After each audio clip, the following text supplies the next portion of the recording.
What are the factors that, sorry to cut you, but I'm Sure. just curious, what are the factors that contribute to you being older than your age? Right. Very, very Like interesting some question. lifestyle choices, A maybe, or lot of it yeah. is lifestyle. Most of it is actually lifestyle. So here's the thing. A lot of people think it's genetic, right? It's genetic, but the science is very, very clear on that.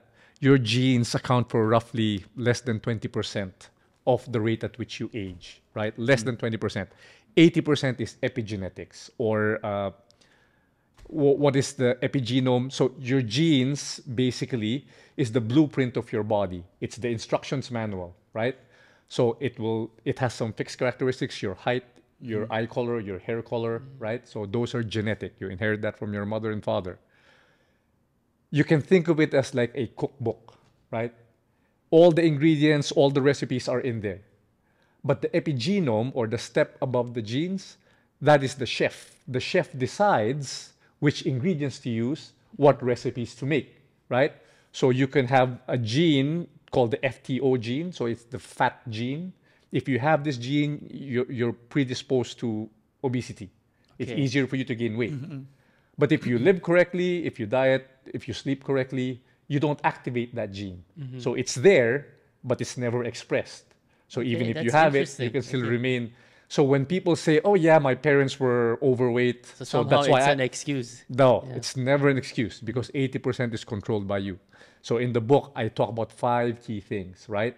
Your nutrition, right? Nutrition, I don't like to use the word diet because diet implies eating less. Yes. And it's actually not how we're designed to eat, right?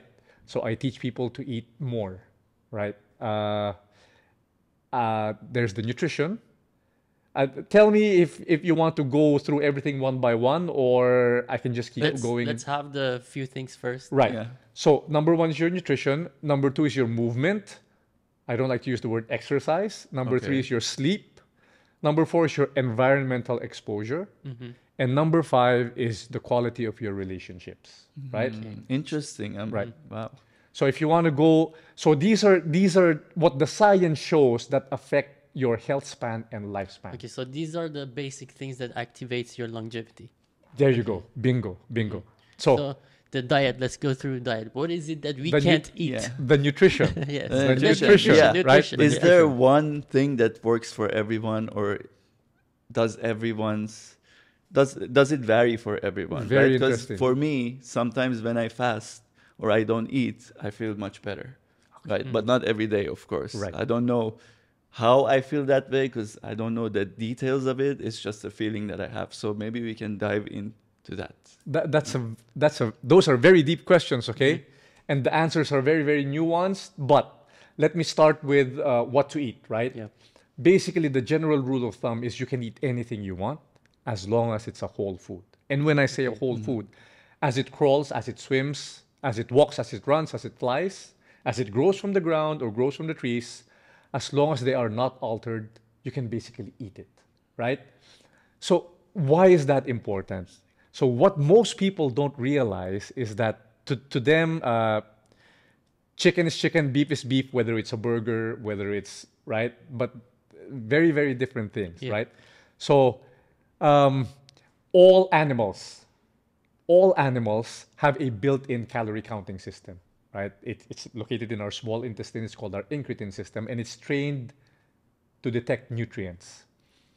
When you're eating the correct foods, that system is your perfect calorie counting system. It will tell you exactly when to eat and when to stop eating. And this is the same system that all animals use to remain weight stable. Okay? Okay. So think about this. Humans, it's very, very common for humans to start getting fatter once they're past their mid 20s, right? It's very, very common. You look around you, go to the malls, go to the restaurants, any public place, Yeah. anyone who's over 35 will already have the Right. beginnings of a belly, right? And then why do you think this is? Because food is everywhere. Food is everywhere, but you know what most older people say, it's because your metabolism Metabolism slows down. slows That's down. the most common thing we That's hear. the most Yes. common thing that Yes. you hear, right? So it's very, very common for people to gain weight as they get older, but it's definitely not normal. So there's a very big difference between common and normal, okay? If you look around you in the natural world, no other animal no other wild animal gets significantly fatter as it gets older, right? You will never look up in the sky and see a chubby bird trying to fly because it's So why older. does it happen to us? There you go. Yeah. So if you enjoyed this video and you want to watch another one, then click here. And if you would like to watch the full episode, click here.